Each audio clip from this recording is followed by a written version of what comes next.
இப்போ நாங்கள் என்ன செய்யணும்னு நீங்கள் வழிகாட்டுங்க சார். நீங்க சொல்றத கேட்க சார், நான் மீடியா சொல்றத கேட்கறதா அமித்ஷா சொல்றத கேட்கறதா?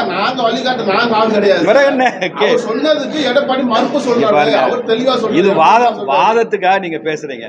நான் தெளிவா சொல்றேன், எலெக்ஷன் நடக்கும், திமுக ஆட்சியிலிருந்து அகற்றப்படும். இது எடப்பாடிக்கு வேற கருத்து, அமித்ஷாக்கு வேற கருத்து இருக்கான்னு கேட்கறேன். இல்ல, தேசிய ஜனநாயக கூட்டணி ஆட்சி அமையும் சொல்றோம். நான் பல விவாதங்களில் சொல்லியிருக்கிறேன், மீடியாவில் சொல்லியிருக்கிறேன். பிஜேபியோட பழக்கம் என்பது என்டிஏன்னு சொல்கிறது தான் பிஜேபியோட பழக்கம். இப்போது மகாராஷ்டிராவில் பிஜேபி தனியாக ஆட்சி பண்ணுது. நாங்கள் அதை பிஜேபி ஆட்சின்னு சொல்கிறது இல்லை, என்டிஏ கவர்மெண்ட் தான் சொல்கிறோம்.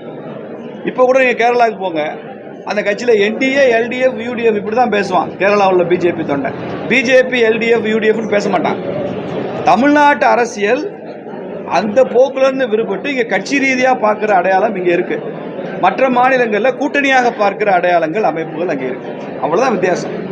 இப்போ கேரளாவில் மார்க்சிஸ்ட் கட்சி அரசாங்கம் பண்ணது நம்ம சொல்லுவேன்.